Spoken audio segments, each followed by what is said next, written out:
피를 흘리지 않는 상처가 있습니다. 그저 희미한 메아리로 남아 수십 년간 우리의 삶을 조용히 지배하는 상처 말입니다. 그 상처는 우리가 사랑하고 타인을 신뢰하고 세상에 반응하는 방식까지도 결정합니다. 혹시 이런 생각을 해본 적 있으신가요? 나는 너무 감정적이야. 나는 너무 예민해. 혹은 나는 사랑받기엔 너무 부족하고 결점이 많은 사람이야 라고 말입니다. 세계적인 심리학자 칼 융은 그것이 결코 우리의 결점이 아니라 중요한 단서라고 말했습니다. 어린 시절 충분히 이해받고 안아주고 위로받지 못했던 내면의 한 아이가 남긴 흔적이라는 것이죠. 그 아이는 과거에만 머물러 있지 않습니다. 지금 이 순간 우리의 신경계 속에, 우리가 맺는 관계 속에, 그리고 우리가 느끼는 두려움 속에 생생하게 살아 숨쉬고 있습니다. 오늘 이 이야기는 상처를 단번에 없애는 마법이 아닙니다. 그보다는 생존하기 위해 침묵을 선택해야만 했던 자기 자신의 일부를 다시 찾아가는 여정의 안내서에 가깝습니다. 지금부터 우리는 칼 융의 심리학과 감정 통합 이론을 바탕으로 어린 시절의 상처를 치유하는 강력한 5가지 심리적 단계를 함께 걸어가 보려 합니다. 이 여정은 혼자 걷기에는 너무나도 소중하고 중요합니다. 혹시 이 이야기가 당신의 마음에 작은 울림을 주었다면 구독을 통해 이 치유의 여정에 동참해주세요. 당신의 좋아요와 공유는 비슷한 아픔을 겪는 또 다른 누군가에게 당신은 혼자가 아니다라는 따뜻한 메시지가 될 수 있습니다. 자, 이제 시작하겠습니다. 어째서 어떤 고통은 수십 년이 지나도 우리를 완전히 떠나지 않는 걸까요? 왜 우리는 때때로 아주 사소해 보이는 일에 격렬한 감정으로 반응하며 마치 잊고 있던 또 다른 내가 불쑥 튀어나오는 것 같은 경험을 하는 걸까요?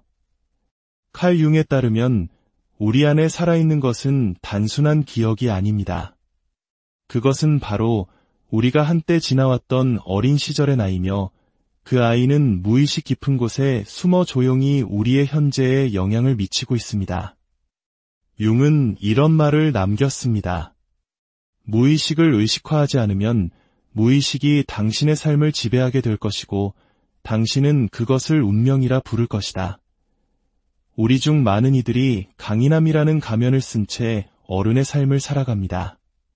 직업을 갖고 가정을 꾸리고 겉보기에는 안정적인 모습을 유지하죠. 하지만 그 모든 것 아래에는 아주 작은 속삭임이 존재합니다.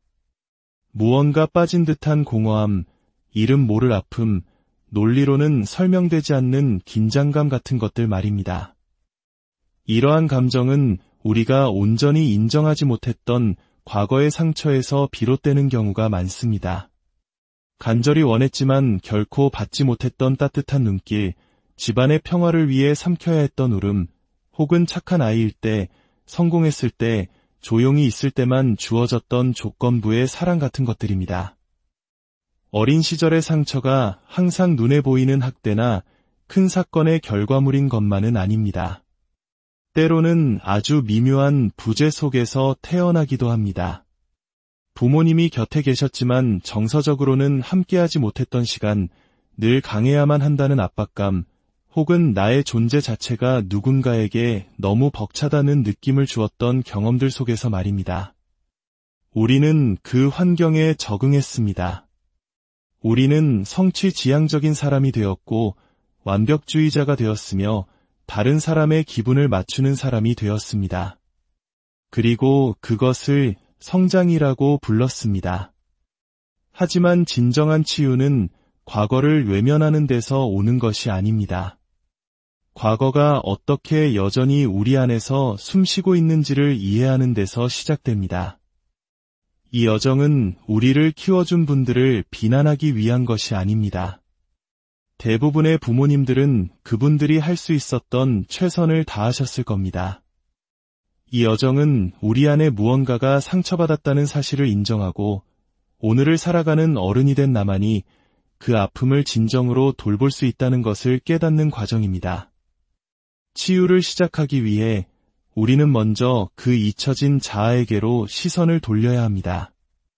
고통을 다시 체험하기 위해서가 아니라 마침내 그 아이가 그토록 원했던 따뜻한 관심과 존재의 인정을 선물하기 위해서입니다. 이것은 우리가 부서졌다는 이야기가 아닙니다.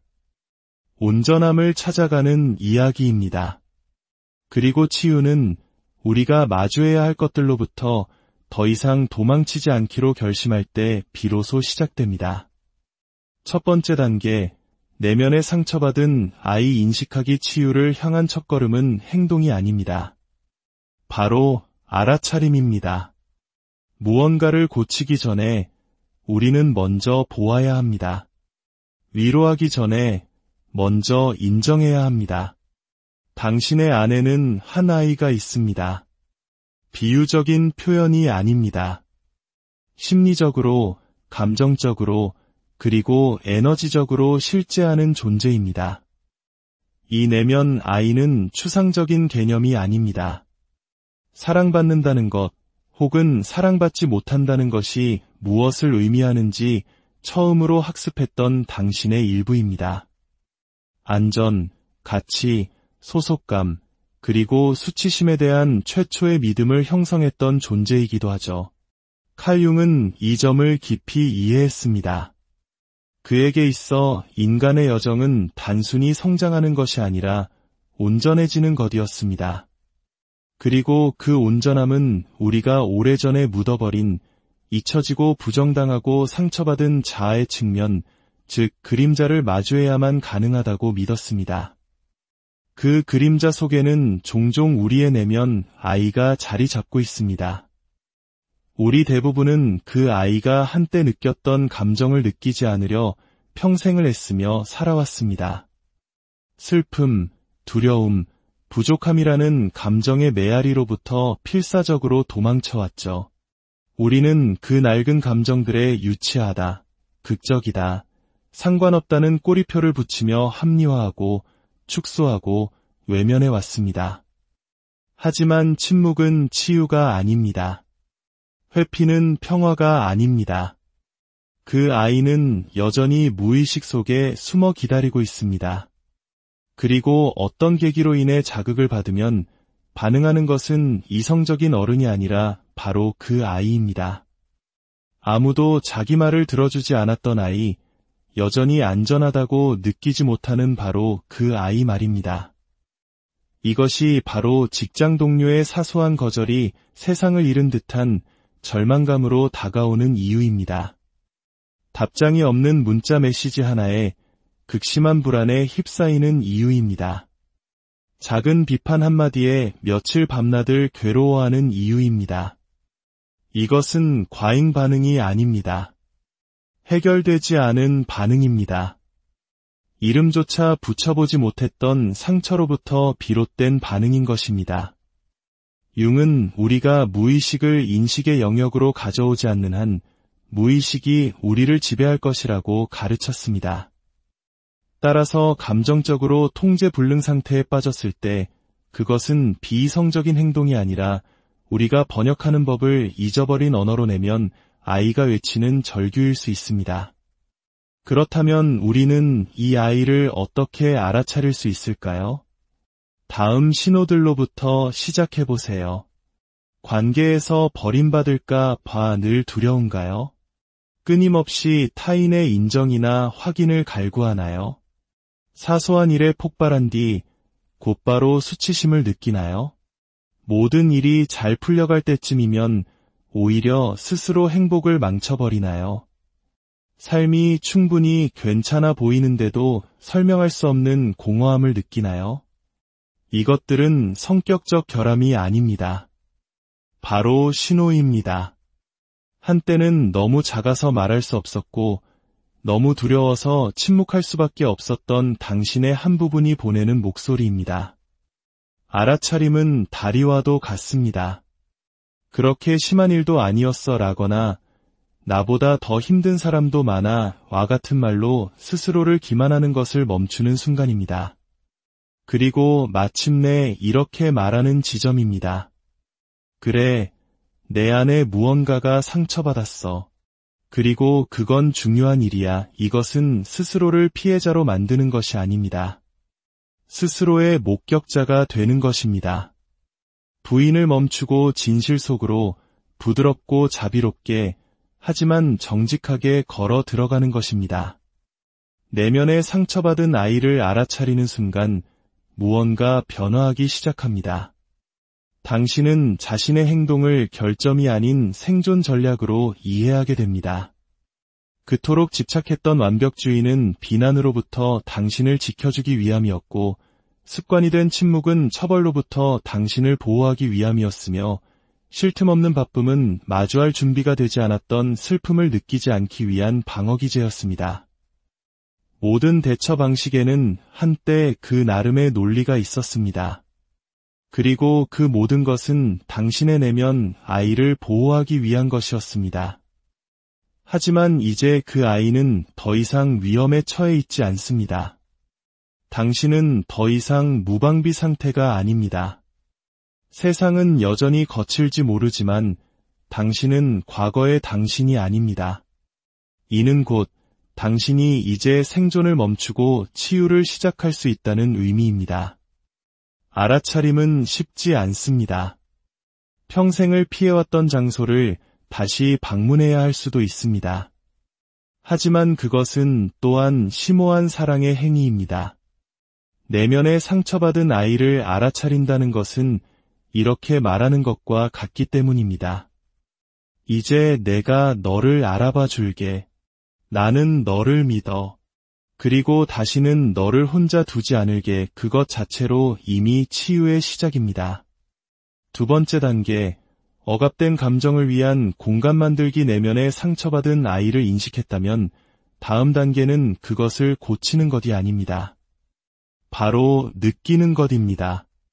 늘 강해야 하고 침착해야 하며 앞으로 나아가야 한다고 가르치는 세상 속에서 감정을 느끼기로 선택하는 것은 매우 급진적인 행동입니다. 하지만 칼 융은 우리에게 상기시킵니다. 우리가 느끼지 않는 것은 치유되지 않는다. 많은 사람들이 치유란 과거를 잊고 앞으로 나아가는 것이라고 믿습니다. 하지만 진정한 치유는 통과하는 것입니다. 우리가 생존하기 위해 묻어두었던 슬픔, 수치심, 두려움, 그리고 갈망의 겹겹을 통과해 나아가는 것입니다. 어린 시절의 당신은 그냥 사라진 것이 아닙니다. 아무도 신경 써주지 않았던 그 작은 몸이 감당하기에는 너무 벅찼던 그 감정들은 조용히 삼켜져 어딘가에 보관되었습니다. 그것들은 사라지지 않았습니다. 당신의 신경계의 일부가 되었고 당신의 기본적인 반응 패턴이 되었으며 관계를 맺는 방식이 되었습니다. 억압된 것은 결코 죽지 않습니다. 그것은 배경에 살아남아 당신이 누구인지 그리고 어떻게 사랑하는지를 조용히 형성합니다. 그것은 당신의 미소 뒤에 숨은 조용한 슬픔이고 당신의 기쁨에 달라붙는 불안이며 무시당했을 때 폭발하는 분노입니다. 그렇다면 우리는 이 묻혀있던 감정들을 어떻게 해야 할까요? 우리는 그것을 위한 공간을 만들어야 합니다. 안전한 공간, 부드러운 공간, 그리고 비판 없는 공간을 말입니다. 이것은 무너지거나 고통 속에서 허우적거리라는 의미가 아닙니다. 그저 오랫동안 입고 있던 갑옷을 잠시 내려놓고 이렇게 말할 수 있을 만큼의 용기를 내는 것입니다. 나는 한때 내가 부정해야만 했던 감정들을 이제 느낄 준비가 되었어. 분명 그것을 합리화하고 싶고 별일 아닌 듯 축소하고 싶은 충동을 느낄 것입니다. 너무 오래전 일이잖아 라거나 나보다 더 힘든 사람도 많아 라고 말하고 싶을 겁니다. 하지만 우리의 몸은 마음처럼 시간을 기록하지 않습니다. 아이의 찢어진 마음에는 유효기간이 없습니다. 그저 기다릴 뿐입니다.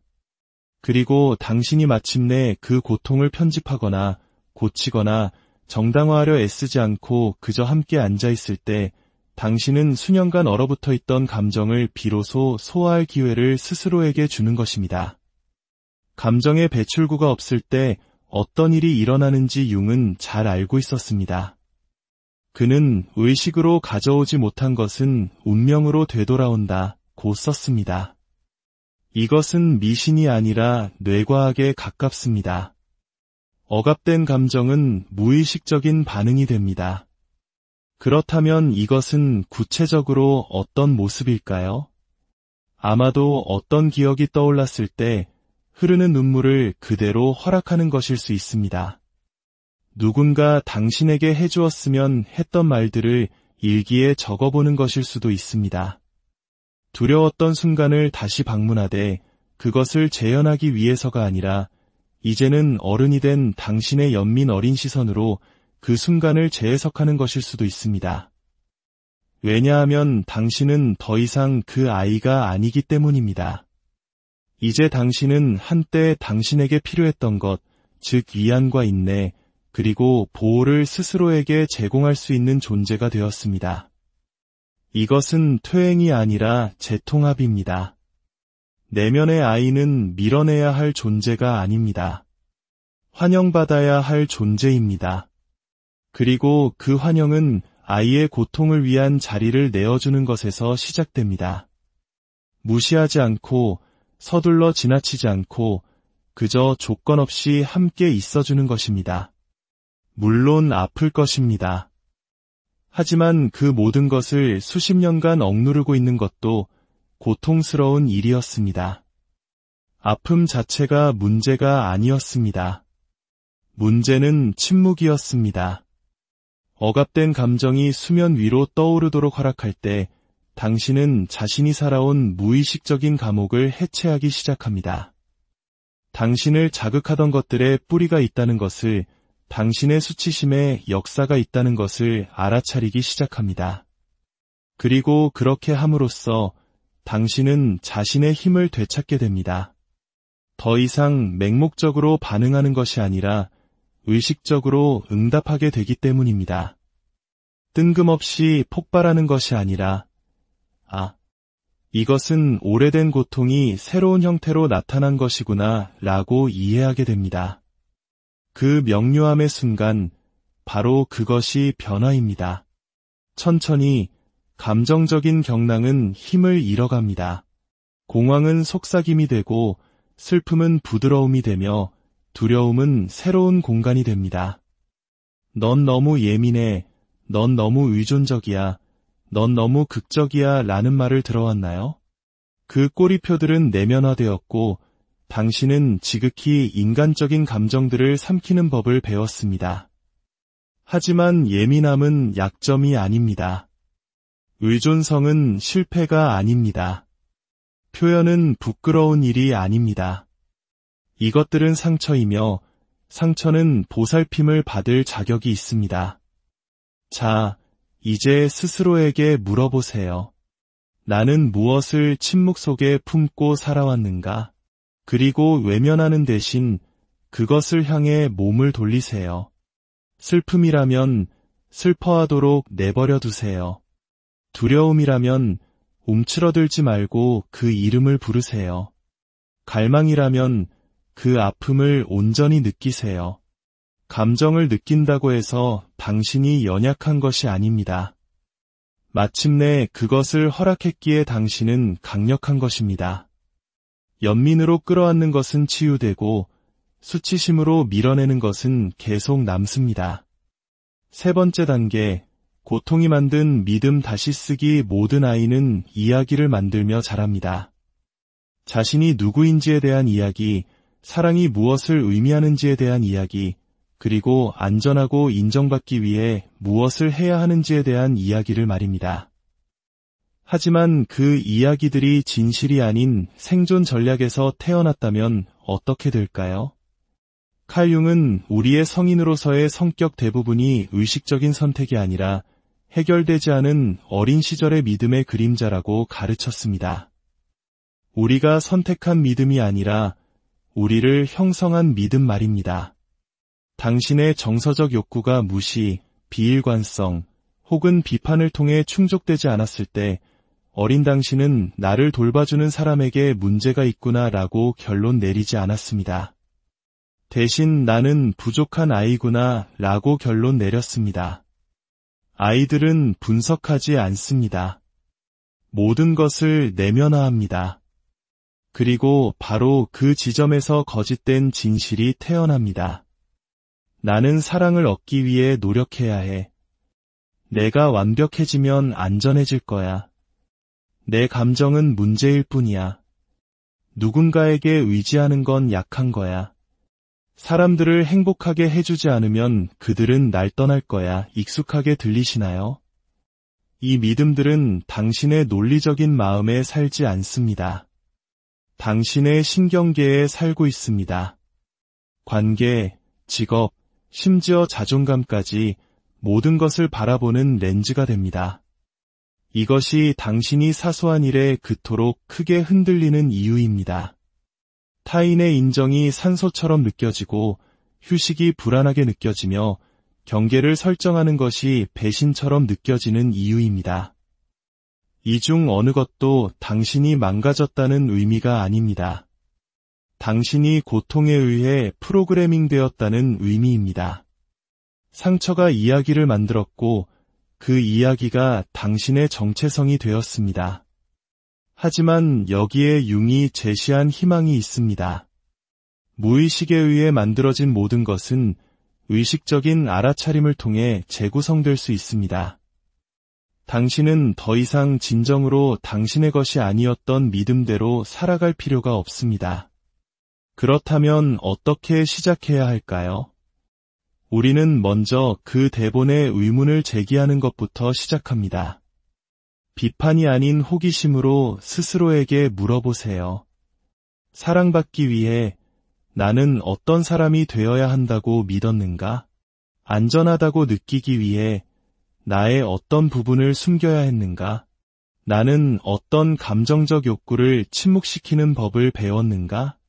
이 질문들을 통해 당신이 되어온 모습의 상당 부분이 당신 본질의 표현이 아니라 단절감 속에서 살아남기 위한 전략이었음을 발견하게 될지도 모릅니다.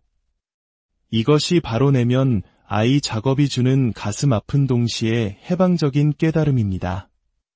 그 믿음들을 다시 쓰는 것은 억지로 긍정성을 주입하는 것이 아닙니다. 부드럽게 분리하는 것입니다. 예를 들어 나는 사랑받을 자격이 없어 라고 말하는 대신 이렇게 말하는 법을 배우는 것입니다. 나는 어린 시절 정서적으로 충분히 보살핌 받지 못했기 때문에 사랑받을 자격이 없다고 믿게 되었어. 정체성에서 관찰로의 이 작은 전환이 바로 치유가 시작되는 지점입니다. 당신은 당신의 상처가 아닙니다. 당신은 상처를 목격하는 존재입니다. 그리고 당신이 목격자가 될 때 당신은 선택권을 갖게 됩니다. 나는 완벽해야 사랑받을 수 있다는 믿음을 예로 들어보죠. 그 믿음은 어디에서 왔을까요? 비판적인 부모님, 조건적인 칭찬, 처벌에 대한 두려움. 이제 스스로에게 물어보세요. 그 믿음이 지금 당신에게 도움이 되나요? 아니면 사랑을 자유롭게 받는 것이 아니라 끊임없이 애써야 하는 피곤한 과제로 만들었나요? 이제 이렇게 말해보세요. 그 믿음은 한때 나의 방패였어. 하지만 오늘 나는 있는 그대로의 나로서 사랑받을 가치가 있다고 믿기로 선택하겠어. 그리고 반복하세요. 그것이 더 이상 낯설게 느껴지지 않을 때까지 말입니다. 상처가 반복을 통해 형성되었듯 치유 또한 반복을 통해 이루어집니다. 융은 이 과정을 개성화라고 불렀습니다. 세상이 당신에게 되라고 훈련시킨 존재가 아닌 진정으로 당신 자신이 되어가는 과정입니다. 개성화는 완벽해지는 것이 아닙니다. 진짜가 되는 것입니다. 자신의 패턴을 바라보며 이렇게 말하는 것입니다. 이것이 어디에서 왔는지 이제 알겠어. 그리고 이제 나는 다르게 선택할 수 있어. 당신은 그들이 필요로 했던 존재가 되기 위해 이 세상에 온 것이 아닙니다. 당신은 진정한 당신 자신이 되기 위해 여기에 있습니다. 고통이 만든 그 믿음들은 애초부터 당신의 것이 아니었습니다. 네 번째 단계, 통합과 정서적 성숙. 이제 당신은 상처를 발견했고 그 상처가 만든 믿음을 보았으며 그것들을 놓아주기 시작했습니다. 하지만 치유는 부서진 것을 고치는 것이 아닙니다. 원래 온전했던 것을 기억하고 그것을 부드럽게 당신 삶의 중심으로 다시 가져오는 것입니다. 칼 융은 치유의 궁극적인 목표가 행복이나 평화가 아니라 온전함이라고 믿었습니다. 완벽함이 아닌, 세상이 원하는 모습이 아닌, 온전히, 의식적으로, 그리고 자비롭게 당신 자신이 되는 것. 그것은 당신의 상처에도 불구하고 사는 법을 배우는 것이 아니라 당신의 상처와 함께 사는 법을 배우는 것을 의미합니다. 대부분의 우리는 과거를 잊고 아픈 것을 억누르며 성공과 미래, 다음 단계에 집중하라고 배워왔습니다. 하지만 내면 아이는 부정을 통해서는 치유되지 않습니다. 통합을 통해 치유됩니다. 통합은 당신이 도망치는 것을 멈추는 순간 시작됩니다. 상처받은 적 없는 척하는 것을 멈춥니다. 다른 사람들이 당신을 사랑하는 데 실패한 것에 대해 자신을 탓하는 것을 멈춥니다. 인정받기 위해 자신을 축소하고 연기하고 남을 기쁘게 하는 것을 멈춥니다. 대신 당신은 잠시 멈춰서서 숨을 고릅니다. 그리고 이렇게 말합니다. 이 고통은 존재했어. 그것은 나를 형성했지. 그리고 이제 나는 내 삶에서 그것에게 새로운 자리를 주기로 선택하겠어. 더 이상 나를 지배하지 않는 자리로. 이것이 바로 정서적 성숙입니다. 더 이상 자극에 흔들리지 않는다는 의미가 아닙니다. 당신의 자극을 알아차리고 공황 상태가 아닌 차분한 현존으로 그것을 맞이한다는 의미입니다. 내면 아이가 소리치고 싶어하고 문을 닫고 싶어하고 도망치고 싶어할 때 그것을 비판하는 대신 그 아이의 손을 잡아주는 것입니다. 내가 보고 있어. 듣고 있어. 더 이상 내가 전면에 나설 필요 없어. 이제 내가 여기 있으니까. 통합은 스스로 자신의 부모가 되어주는 것을 의미합니다. 한때 당신에게 필요했지만 결코 얻지 못했던 안전, 인내, 그리고 보살핌을 스스로에게 주는 것입니다. 이것은 다른 사람이 가한 상처를 용서한다는 의미가 아닙니다. 그 상처가 더 이상 당신을 정의하도록 내버려 두지 않는다는 의미입니다. 당신은 더 이상 상처에 휘둘리는 아이가 아닙니다. 자신의 반응을 선택하는 어른입니다. 그것이 바로 신성한 전환입니다. 당신은 당신의 정서적 지도를 다시 쓰기 시작합니다. 더 이상 주변의 모든 사람을 고쳐야 한다는 강박을 느끼지 않습니다. 다른 사람에게 상처를 주기 위해서가 아니라 당신의 평화를 지키기 위해 아니오라고 말하기 시작합니다. 자신을 과도하게 설명하는 것을 멈추고 당신의 가치를 당신이 얼마나 많이 베푸는지에 연결짓는 것을 멈춥니다. 마침내 당신은 받는 것을 스스로에게 허락합니다. 그러면 놀라운 일이 일어납니다. 당신은 부드러워지기 시작합니다. 약해서가 아니라 진실해졌기 때문입니다. 더 이상 삶에 맞서 몸을 움츠리지 않습니다. 그 균열과 함께 온전히 현재를 살아갑니다. 그 균열이 더 이상 당신을 두렵게 하지 않기 때문입니다. 그것들은 더 깊은 암으로 들어가는 문이 되었습니다. 5번째 단계, 온전함의 회복과 새로운 유산융은 치유가 어둠을 피하는 데서 오는 것이 아니라 등불을 들고 그 안으로 들어가는 데서 온다고 가르쳤습니다. 그 등불은 바로 당신의 알아차림, 보려는 의지, 느낄 용기, 그리고 숨기보다 끌어안으려는 선택입니다. 당신이 그것을 매일 반복할 때 당신은 당신의 온전함을 되찾기 시작합니다. 고통과만 자신을 동일시하는 것을 멈춥니다. 그리고 기억해냅니다. 나는 또한 살아남은 사람이야. 찾아 헤맨 사람이야. 그리고 치유를 선택한 사람이야. 그것이 바로 힘이고 진실성이며 당신이 당신 자신에게로 돌아오는 길입니다. 이 지점에 도달하면 마지막 단계는 다르게 전달하는 것입니다. 대물림된 고통은 반복되는 고통입니다. 그러나 변화된 고통은 끝나는 고통입니다. 당신이 스스로를 치유함으로써 당신은 앞으로 전달할 것을 바꿉니다. 당신은 당신이 결코 갖지 못했던 존재가 됩니다. 느껴도 괜찮아. 불완전해도 안전해. 애쓰지 않아도 너는 사랑받아 라고 말해주는 목소리가 됩니다. 이것이 바로 융이 말한 개성화의 진정한 의미입니다. 단순히 당신이 누구인지가 되는 것이 아니라 당신이 무엇을 지니고 있는지 의식하게 되어 한때 당신에게 상처를 주었던 것이 이제 당신을 안내하는 것이 되도록 하는 것입니다. 당신은 더 이상 과거의 산물이 아닙니다. 당신은 당신의 치유에 참여하는 주체입니다. 그 자리에서 당신의 흉터는 더 이상 수치심의 원천이 아닙니다. 변화의 증표가 됩니다. 결론, 마음의 조용한 혁명. 당신은 한때 당신을 침묵하게 했던 기억들을 걸어왔습니다. 당신의 반응 뒤에 숨은 그림자를 보았습니다. 사랑을 갈구하는 것을 멈추지 않았던 하나이의 목소리에 귀를 기울였습니다. 이제 당신은 이전의 당신이 아닙니다. 당신은 아는 사람이 되었습니다. 이 고통은 나를 정의하지 않아. 하지만 나에게 가르쳐 줄 것이 있어 라고 말하는 순간 조용한 혁명이 시작됩니다. 당신은 부서진 것이 아닙니다. 여러 겹의 깊이를 가진 존재입니다. 연약한 것이 아니라 열려있는 존재입니다. 치유는 목적지가 아닙니다. 헌신입니다. 하지만 오늘 당신은 강력한 한 걸음을 내디뎠습니다.